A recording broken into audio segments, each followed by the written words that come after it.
Hello friends, super magic રસોઈમાં મિત્રો હું આપનું સ્વાગત કરું છું। આજે હું કાચી કેરીનું શરબત લઈને આવી છું મિત્રો। તો તમને મારો વિડીયો ગમે તો લાઈક કરજો, શેર કરજો અને સબસ્ક્રાઇબ કરવાનું તો ભૂલતા જ નહીં મિત્રો। હવે કાચી કેરીના શરબતમાં શું ઇન્ગ્રેડિયન્ટ લીધા ને એ પણ તમને બતાવી દઉં। આ મેં કાચી કેરી જે લીધી છે 2 પીસ, એ વજનમાં 400 ગ્રામ છે અને એની સામે મેં ખાંડ લીધી છે જે 1.5 કપ છે અને વજનમાં 350 ગ્રામ છે અને 15 થી 20 ફુદીનાના પાન છે, 1 ટીસ્પૂન શેકેલું જીરું છે દળેલું અને 1 ટીસ્પૂન સંચર પાવડર છે, 1 ટીસ્પૂન એલચીનો પાવડર છે અને 1/4 ટીસ્પૂન આપણે મરીનો પાવડર લીધો છે। તો મિત્રો આટલા ઇન્ગ્રેડિયન્ટ જોશે અને પાણી જોશે। તો હવે આપણે બનાવવાનું ચાલુ કરીએ। તો પેલા મિત્રો આપણે આ કેરીને પાણીમાં બોળી રાખવાની, એટલે જે એની ગરમી હોય એ નીકળી જાય અને કેરી હંમેશા સાવ રો કાચી હોય ને એવી લેવાની છે। હવે એને આપણે પેલા આ રીતે પીલ કરી લેવાની છે।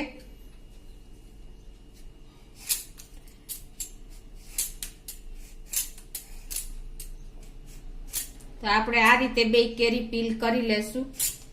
આ રીતે આપણે એના નાના નાના પીસ કરી લેશું।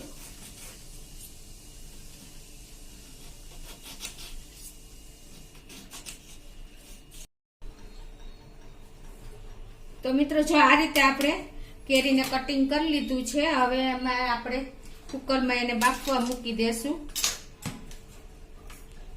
તો આ રીતે આપણે એને બધી કુકરમાં નાખી દેશું।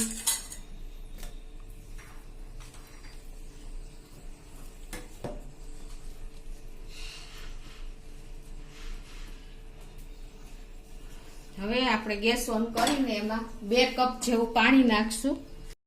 એમાં આપણે 2 કપ પાણી નાખશું, વધારે પાણી નહીં નાખીએ। એનું કારણ એ છે કે પાછળથી આપણે પાણી બાળવું પડે, એટલે આ રીતે આપણે 2 જ કપ પાણી નાખીને એનું લીડ બંધ કરીને આપણે એને મીડિયમ ફ્લેમ ઉપર 2 સીટી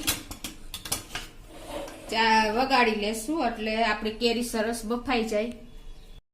તો જો આપણે 2 વિસલ થઈ ગઈ છે અને આપણે હવે કુકર ખોલી લઈએ। તમે જોઈ શકો છો કે આપણા કેરીના પીસ એકદમ સરસ બફાઈ ગયા છે।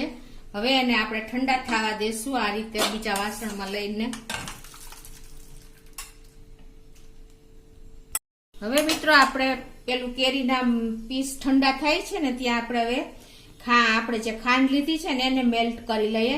તો આ મેં 350 ગ્રામ એટલે કે 1.5 કપ આપણે ખાંડ લીધી છે, એ આપણે પેનમાં ગેસ ઓન કરીને નાખી દેશું અને એમાં આપણે 1 કપ જેવું પાણી નાખશું, એટલે કે 200 ml 200 ગ્રામ જેવું। અને આને આપણે ચાસણી નથી કરવાની, આપણે ખાલી ઓગાળવાની જ છે, મેલ્ટ જ કરવાની છે। તો આ રીતે આપણે ચલાવીને એને ઓગાળી લેશું। તો આને ખાંડને આપણે સ્લો ટુ મીડિયમ ફ્લેમ ઉપર જ આપણે એને ઓગાળશું અને આ રીતે આપણે કન્ટિન્યુ હલાવતા જાશું। આને આપણે મિત્રો ચીપચીપી થાય ને આપણી આ લિક્વિડ એવું જ આપણે બનાવવાનું છે। તો જો મિત્રો આપણી ખાંડ ઓગળી ગઈ છે અને આપણું લિક્વિડ પણ ચીપચીપું એવું થઈ ગયું છે। તો હવે આ સ્ટેજે આપણે ગેસ બંધ કરી દેશું।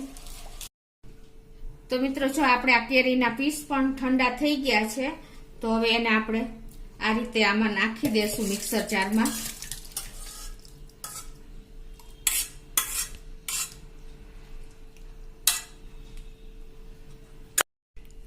તો હવે મિત્રો આપણે જે પીસ જારમાં નાખી દીધા છે એમાં આપણે 1 ટીસ્પૂન શેકેલા જીરાનો પાવડર નાખશું, 1/4 ટીસ્પૂન આપણે મરીનો પાવડર નાખી દેશું અને 1 ટીસ્પૂન આપણે એલચીનો પાવડર નાખી દેશું અને 2 ટીસ્પૂન આપણે સંચર પાવડર નાખી દેશું। જો આપણી પાસે સંચર પાવડર ના હોય ને તો આપણે મીઠું પણ નાખી શકો છો। અને હવે એમાં આપણે 15 થી 20 ફુદીનાના પાન નાખી દેશું। જો તમારી પાસે ફુદીનો વધારે મિત્રો ફુદીનો નાખશો ને તો આપણે કેરી કરતા ફુદીનાનો ટેસ્ટ વધારે આવશે, એટલે આપણે બહુ લિમિટમાં 15 થી 20 જ પાન નાખવાના છે। હવે આને આપણે મિક્સર જારમાં પલ્પ તૈયાર કરી લેશું। તો જો મિત્રો આપણે મિક્સર જારમાં એકદમ સરસ આપણે પેસ્ટ તૈયાર કરી લીધી છે કેરીના પલ્પની અને મસાલા મિત્રો નાખ્યા છે ને એનાથી ટેસ્ટ આપણો એકદમ અનેક ગણો વધી જાય છે અને જે ફુદીનાના પાનથી આપણને રિફ્રેશિંગ લાગશે મિત્રો. એટલે મેં તમને કીધું એમ લિમિટમાં જ આપણે પાન નાખવાના છે. હવે તમે જોઈ શકો છો આ તૈયાર થઈ ગયો છે. અને આ બાજુ આપણે આમ જે ખાંડ ઓગાળીને જે એનું આપણે ઘટ લિક્વિડ કર્યું હતું એ પણ તૈયાર થઈ ગયું છે, ઠંડુ થઈ ગયું છે. તો હવે આને આપણે આમાં નાખતા જાશું અને આ રીતે ગાળીને અને એ રીતે આપણે અંદર મિક્સ કરી દેશું.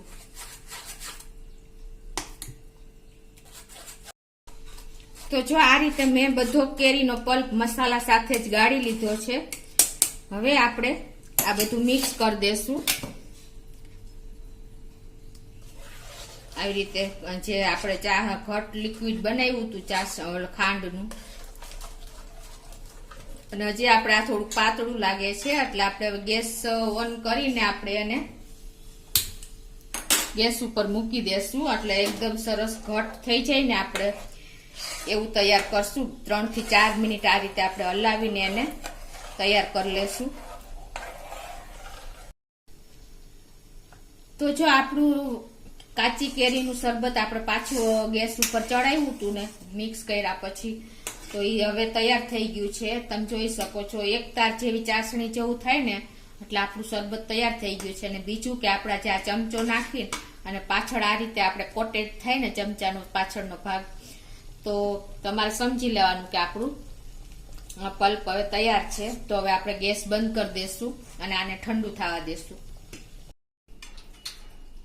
તો મિત્રો જો આપણો કેરીનો પલ્પ તૈયાર થઈ ગયો છે, કાચી કેરીનું શરબત તમે જોઈ શકો છો, અને ઠંડુ પણ થઈ ગયું છે. તો હવે એને આપણે આ રીતે કાચની બોટલ હોય ને એ આપણે સ્ટરલાઇઝ કરી લેવાની, એટલે કે એકદમ ક્લીન કરીને આપણે તડકામાં તપવી લેવાની. અને પછી હવે એમાં આપણે આ લિક્વિડ ભરી લેશું કાચી કેરીનો શરબત. તો મિત્રો હવે જો આપણે એને બોટલમાં ભરી લેવાની. તમારી પાસે જો ગરણી હોય ને એ રીતની તો એમાં પણ રાખીને કરી શકો છો, નહીતર તમારે આ રીતે ડાયરેક્ટ જ આપણે વાસણમાં એવી રીતે લઈને અને પછી ભરી લેશું. આ રીતે તમારે સ્ટરલાઇઝ કરેલી કાચની બોટલ હોય એમાં આ રીતે ભરી લેવાનું છે. તો મિત્રો કાચી કેરીનું શરબત હવે તમને સર્વ કરીને પણ બતાવી દઉં. તો એમાં શું કરવાનું છે, આપણે આ રીતે કાચનો ગ્લાસ લઈને અને જો આપણે બાર મોકટેલ કઈ રીતે સર્વ થાય છે એ રીતે હું તમને બતાવું છું. તો એમાં મેં મીઠું અને લાલ મરચું મિક્સ કરીને આ રીતે આપણે ગ્લાસ લઈને અને આ રીતે એને ડેકોરેટ કરી દેશું મિત્રો. એટલે એકદમ સરસ આપણો ગ્લાસ લુકમાં સરસ લાગે, તમે જોઈ શકો છો. હવે એમાં આપણે આ 3 ટેબલ સ્પૂન જેવો આપણે આ જે કાચી કેરીનો પલ્પ તૈયાર કર્યો છે ને એ નાખશું.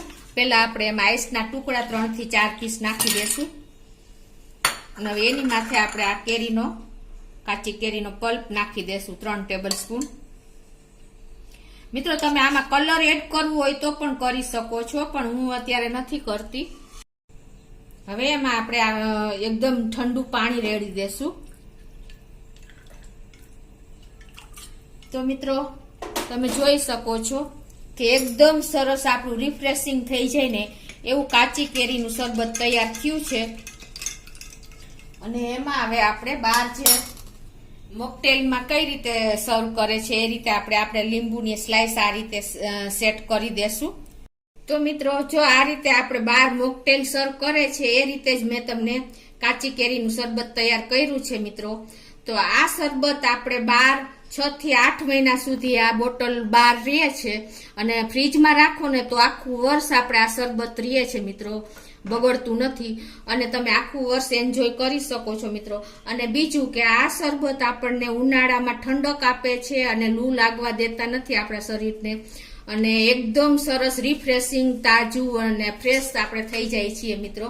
તો તમે ચોક્કસ આ રીતે અત્યારે કાચી કેરીની સિઝન ચાલુ છે તો તમે ટ્રાય કરજો મિત્રો. અને તમને મારો વિડીયો ગમે તો લાઈક કરજો, શેર કરજો અને સબસ્ક્રાઇબ કરવાનું તો ભૂલતા જ નહીં.